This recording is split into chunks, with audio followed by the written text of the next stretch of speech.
Chers téléspectateurs du micro du Pasteur Bobo, on dit c'est vraiment très spécial. Aujourd'hui, nous avons l'honneur de recevoir pour vous le président de la pastorale congolaise européenne à la personne de l'évêque Lusangu Lukao Freddy. Il a un message très spécial, mais il n'est pas seul, il est accompagné des fondés du pouvoir de la pastorale congolaise européenne. On a l'évêque Wemboloa, on a l'évêque Jean-Claude Mosengo et puis l'évêque Martin Yongo. Bonjour, évêque Lusango Lukao Freddy. Bonjour, pasteur Bobo. En tout cas, on vous suit partout à travers le monde. Vous avez la parole. Chers compatriotes, chers frères et sœurs, nous, la pastorale congolaise européenne, dénonçons et condamnons avec fermeté les paroles que le pasteur Yves Castano a déclarées lors de son discours à la journée nationale de prière au Rwanda, disons que après Dieu le Père, Dieu le Fils, Dieu le Saint-Esprit, Paul Kagame était son modèle en termes de leadership. Eh bien, ces propos nous ont vraiment touchés et nous ont déçus. En tant que chrétiens et surtout en tant que pasteurs, nous croyons qu'il y a des modèles qu'on n'a pas le droit de citer en âme et conscience par égard aux victimes et surtout quand on est un homme public. Si nous devons considérer rien que le terme modèle dans le leadership et en essayant un peu de rentrer dans la parole de Dieu, je crois que dans le livre de Éphésiens, chapitre 5, son verset 1, la Bible nous demande d'être des imitateurs de Dieu. Hein. On imite qu'un modèle. Et nous croyons que Paul Kagame n'est pas un modèle à imiter. Il n'est un modèle en rien du tout. Surtout pas pour un homme qui prêche la justice de Dieu. Parce que nous croyons que, bien aimé, lorsque nous devons, d'abord pour nous chrétiens, notre modèle par excellence, c'est Jésus-Christ. N'est-ce pas que l'apôtre Paul va dire dans le premier épître de Corinthiens, chapitre 11, au verset 1, « Soyez mes imitateurs comme je le suis moi-même de Christ. » Et dans Éphésiens chapitre 5, son verset 1, la Bible dit « Devenez donc des imitateurs de Dieu ». Donc, si nous, en tant que chrétiens, si nous, en tant que leaders, pasteurs, nous devons avoir un modèle, un exemple. Notre modèle, d'abord, c'est Dieu. Notre modèle, c'est notre Seigneur Jésus-Christ. Et comme nous l'avons entendu la semaine passée, le pasteur Yves Castano dire sur la terre, j'ai aussi des modèles. Et mon modèle à moi, c'est Paul Kagame. Et cela nous déçoit de voir qu'un homme de Dieu de ce niveau ne pas trouver un autre modèle parmi les hommes si ce n'est que Paul Kagame. Et lorsque nous devons même réfléchir d'une certaine manière, écoutez, nous savons que Adolf Hitler, il est parmi ceux qui ont apporté les autoroutes à l'Occident. Devons-nous prendre aujourd'hui Adolf Hitler comme étant un modèle de leadership ou un modèle dans un domaine ou autre? Donc, je crois que lorsque nous sommes un homme public, nous devons savoir peser nos mots et nous devons savoir qu'est-ce que nous devons déclarer. Et deuxièmement, nous disons aussi que ce sont des propos inadmissibles parce que ce sont des propos qui touchent atteinte à tout un peuple et surtout qui salient la mémoire de plus de 10 millions de morts, de massacrés à l'est de notre pays la RDC. Et comme nous le savons que aujourd'hui, c'est le M23 qui est en train de massacrer notre peuple et le M23 est soutenu par le Rwanda. Et il n'y a pas longtemps, je crois que ça doit être la semaine passée, dans la ville de Kisindi, nous avons suivi tous dans les informations qu'il y a eu une bombe qui a été posée dans une église, hein, plus de 10 000 morts, et nous savons les responsables, c'est toujours Paul Kagame, et c'est vraiment une honte lorsque nous voyons un homme de Dieu passer et déclarer que sur la terre, son modèle à suivre dans le leadership, c'était Paul Kagame. Hein, j'aurais bien voulu qu'il puisse dire peut-être prendre un modèle sur la terre. Nous en avons tellement, que ce soit dans le monde chrétien, que ce soit dans le monde mondain. Il y a des hommes que nous pouvons prendre quand même comme modèle. Mais en tout cas, prendre Paul Kagame comme étant un modèle de leadership, c'est vraiment décevant pour notre frère, pour notre confrère pasteur, et c'est vraiment une insulte pour tout un peuple qui est le peuple congolais. Alors nous disons, nous crions très haut, non, Paul Kagame n'est pas un modèle pour le peuple, n'est pas un modèle à suivre. En tant qu'homme de Dieu, je dirais à mon frère Yves Castano, en tant qu'homme de Dieu, la Bible conseille aux fidèles de pouvoir imiter la foi des aînés. La Bible nous conseille de pouvoir imiter la foi des conducteurs. Mais lorsqu'un conducteur prend comme modèle une personne comme Paul Kagame, je me pose la question, est-ce que le peuple est obligé de suivre un tel homme de Dieu comme modèle? Est-ce que le peuple peut-il en ce moment-là imiter un tel pasteur? Je crois que ce sont des questions que nous devons nous poser aujourd'hui.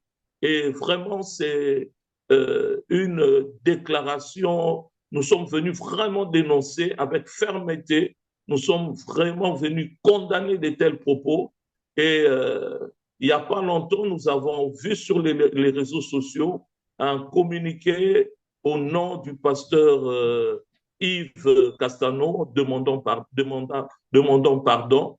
Et nous croyons que de tels propos, ce n'est pas de la sorte qu'on peut demander pardon à tout un peuple. Je crois qu'il ferait mieux à notre frère de faire une vidéo, parce que nous savons que son Église, il a toute une équipe qui est très, très bien avancée sur le plan médiatique. Je crois que pour le respect de ce peuple congolais, il doit passer par les médias et demander pardon d'une manière sérieuse. Nous sommes des chrétiens, nous connaissons la valeur du pardon, mais nous voulons que cela se fasse avec beaucoup de sérieux. Je vous remercie.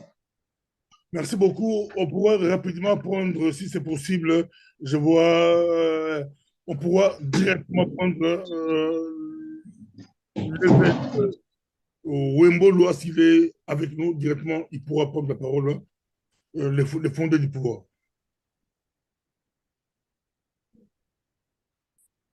Ou, en attendant Wembolo, si il n'est pas compris, je pourrais prendre l'évêque Monsengo.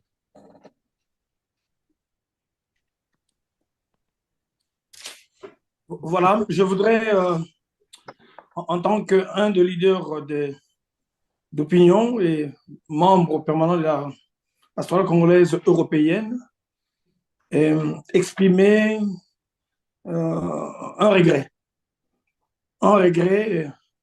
une désolation, une déception, et je dirais une souffrance pour des propos désobligeants qui expriment un manque de respect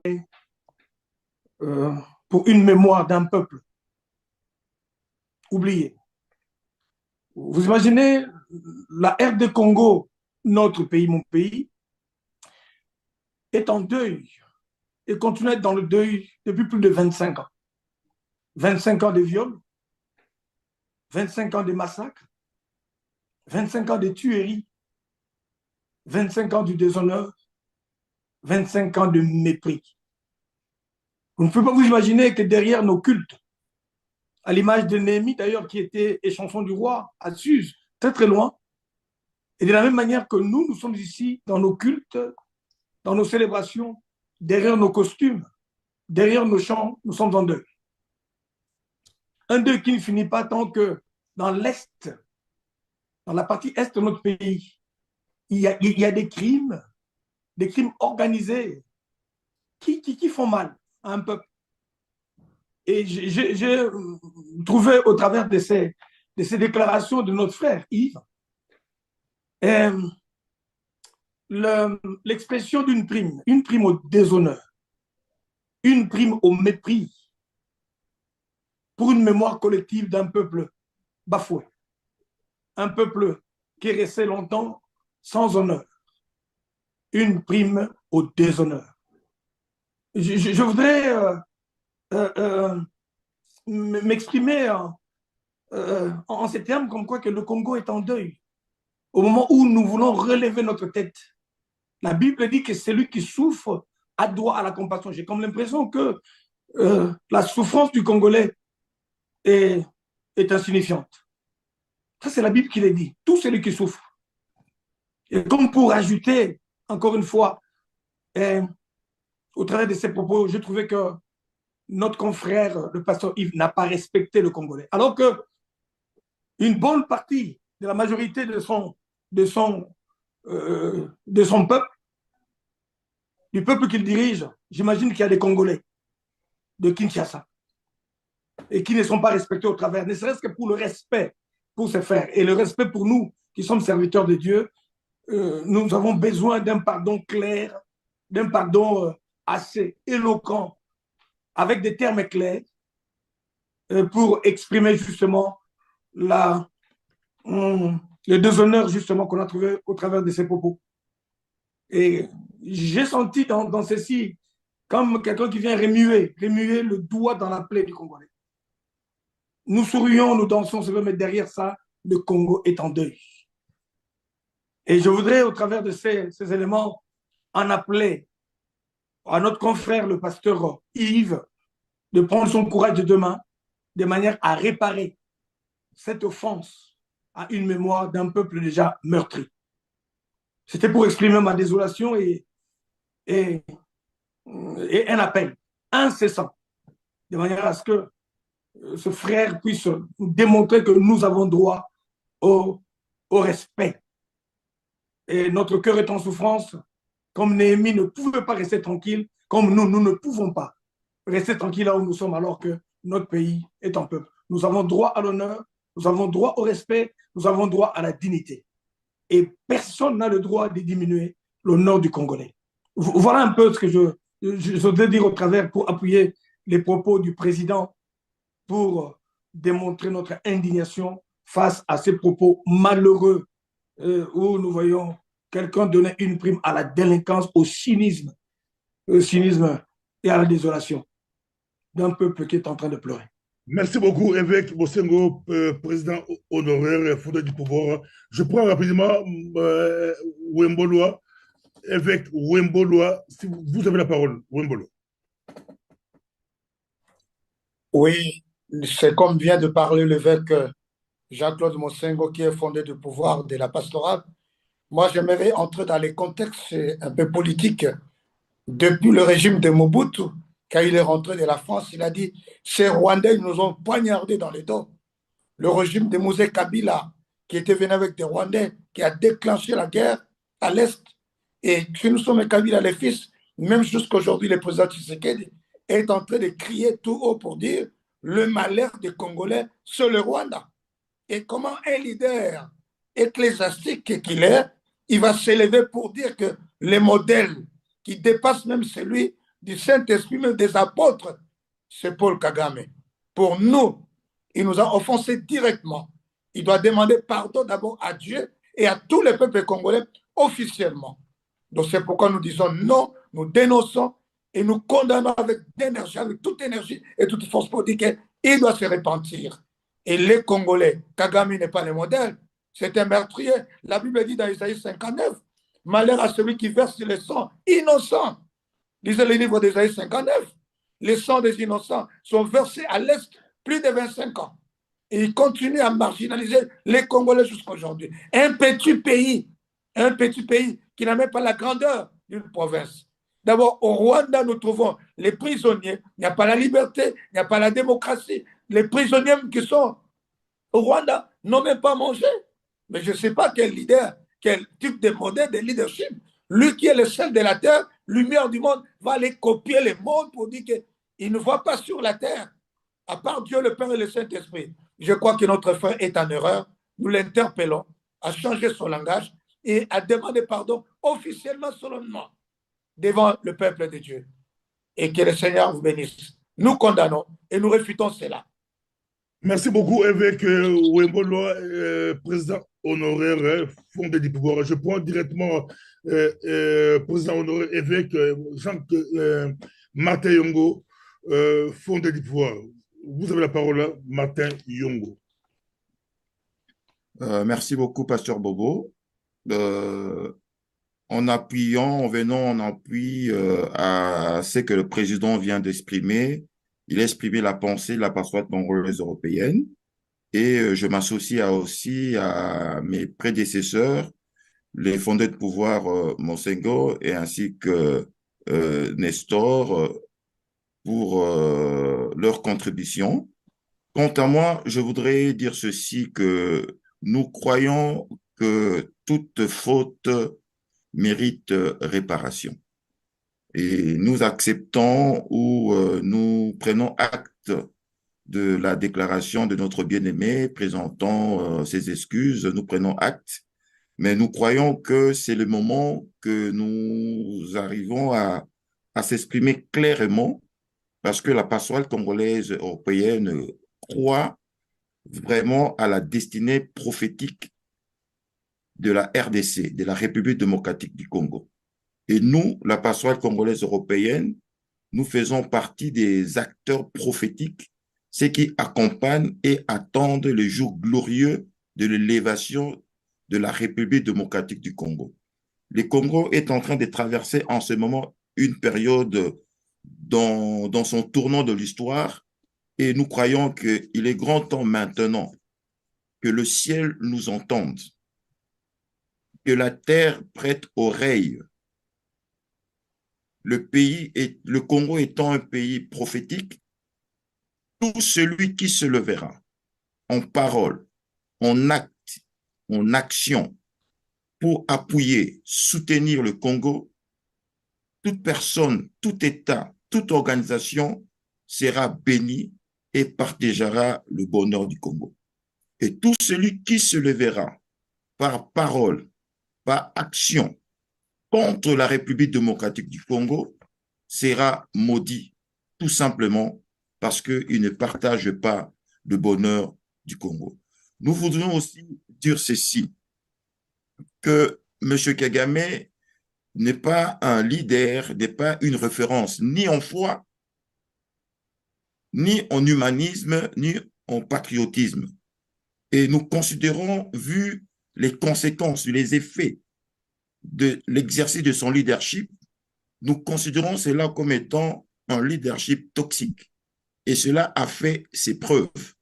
C'est ainsi que, comme a dit mes prédécesseurs, et qu'il est grand temps que notre bien-aimé puisse se repentir, qu'il revienne. Il est revenu, mais nous croyons que ce n'était pas sincère, parce qu'il a fait pas de manière dont les moyens le permettent.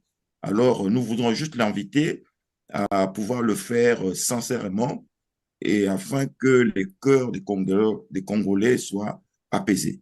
Voilà le mot que je voulais ajouter pour surenchérir ce que vient de dire le président, notre évêque président Freddy Lusang. Merci beaucoup. On va terminer si vous pouvez juste allumer vos micros, juste deux questions. La première question, tout le monde, président Freddy, la question est celle-ci.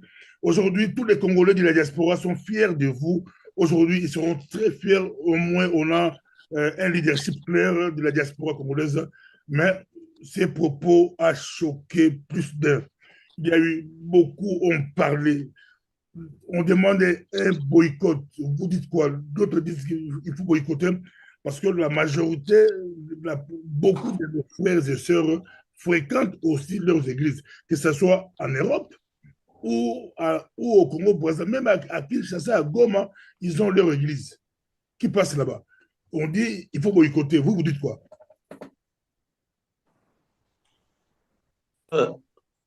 Écoutez, moi je voudrais d'abord que nous puissions retenir quelque chose de très très important, c'est nous n'avons pas un problème avec le peuple rwandais, mais je crois que nous avons justement le Non, problème avec boycotter l'église du pasteur Castano. On dit qu'il faut un message clair, il faut boycotter. Non, non, non, non, je crois que ça serait une solution, une réaction radicale parce que, premièrement, nous sommes des chrétiens. Lorsqu'on dit boycotter son église et lorsqu'il se répond alors, en ce moment-là, nous allons revenir à l'église. Donc, je crois que ce n'est pas ça la manière des choses. La manière des choses, c'est, comme on a dit, que notre frère écoute la voix de la sagesse et qu'il se répande devant tout le monde. Et je crois que nous, les chrétiens, nous connaissons la puissance du pardon. Et en ce moment-là, je crois que même les chrétiens qui se trouvent dans son église seront apaisés d'une certaine manière. Mais ce que je voudrais ajouter encore, pasteur Bobo, si tu me permets, j'aimerais que nous puissions tirer l'attention sur ce fait que nous n'avons pas un problème avec le peuple rwandais. Le peuple rwandais et le peuple congolais s'entendent. Mais nous avons un problème avec le leadership, avec le leader de ce pays. Notre problème, ce n'est pas le Rwandais, notre problème, c'est Paul Kagame. Merci beaucoup. Deuxième question, pour terminer, on va terminer ici. Deuxième question, c'est beaucoup plus votre message. Vous êtes la pastorale congolaise et européenne, c'est vous le leadership. Est-ce que vous allez passer ce message aux pasteurs, à la pastorale du Congo-Kinshasa, aux autorités congolaises? Est-ce que ça va se limiter aussi en Europe, le message passe? Est-ce que vous avez un message à lancer aux pasteurs congolais, au pays, aux autorités, même au président de la République qui va vous suivre aussi, je crois, au moment où on parle, il doit être en Belgique. Est-ce que le message, il est à Davos, je crois, il sera en Belgique, je crois, et puis Kinshasa. Est-ce que vous avez un message à lancer aux autorités par rapport à cela? Parce que les Congolais prient beaucoup, on prie beaucoup. C'est vous qui nous dirigez en Europe. Quel message, le message, jusqu'où va aller votre message? Je voudrais dire ceci, je crois que le temps est arrivé où le Congolais doit se lever. Je crois que le temps est arrivé où nous devons cesser d'être des victimes. Ça veut dire de ne plus réagir lorsqu'il y a quelque chose qui touche notre nation. Je crois que quand il s'agit de notre nation, nous devons mettre tous nos différends de côté et nous devons parler en tant qu'un seul homme. C'est le moment où tout Congolais, où qu'il soit, ou celui qui peut se prétendre, je ne sais pas, de l'opposition ou pas, lorsqu'il s'agit des intérêts de notre nation, nous devons tous être un. Alors, nous voulons dire au chef de l'État que nous le soutenons, nous sommes tous derrière lui par rapport justement à tout ce que nous sommes en train de vivre dans l'est de notre pays. Donc, le Congolais, tous ensemble, tenons-nous la main. Nous voulons un Congo entièrement libre. Nous voulons aussi que nos frères et nos sœurs de l'est du pays puissent se jouir de la liberté. Et surtout, j'aimerais que les gens comprennent que lorsque le Congo s'élèvera, je crois que ce n'est pas seulement le Congo, mais je crois que même les pays voisins aussi trouveront leur compte. Merci. La diaspora, on vous suit dans la diaspora. Est-ce que Pasteur Castanou a cette erreur, de langage où il est à côté de la parole, c'est un faux? C'est une erreur de langage ou c'est un faux? Diaspora, on vous suit, la diaspora des chrétiens, on vous suit. Pasteur Bobo, déclarer qu'un homme de Dieu, il y a niveau où il y a Yves Castano est un faux, pour moi, je ne sais pas, je crois que ça serait un peu prétentieux. Mais après Moi, Dieu, après Saint-Esprit, après Jésus, mon modèle, c'est Kagame. Mon modèle, c'est Kagame. Il a frappé fort. Moi, il a tapé fort. Moi, je crois qu'il s'est laissé impressionner par, je ne sais pas, les gens qui étaient dans ce dîner. Et vraiment, comme il a dit justement, si vous suivez ses déclarations, il a bien dit, juste avant de déclarer, il a dit, je suis un enfant de Dieu. Vous savez que je crains Dieu, mais après, il va tout détruire par les déclarations qui ont suivi. Je crois que c'est un enfant de Dieu. Je crois qu'il a carrément... je ne sais pas si je peux appeler ça erreur ou faute, mais là, en tout cas, il n'a pas été un modèle en tant que conducteur des brebis du Seigneur par ses déclarations. Merci beaucoup. On va terminer ce soir. L'année 2023 commence. Nous souhaiterons que vous puissiez répondre le leadership des églises ici en Europe pour que nos enfants, nos familles, les Congolais puissent suivre aussi des pasteurs congolais de Kinshasa. Ça nous fera du bien parce que merci beaucoup, homme de Dieu. Merci beaucoup. Merci. On dit le message est passé. Merci. Au revoir. Merci beaucoup. Soyez tous bénis au nom de Jésus-Christ. Au revoir. Au revoir.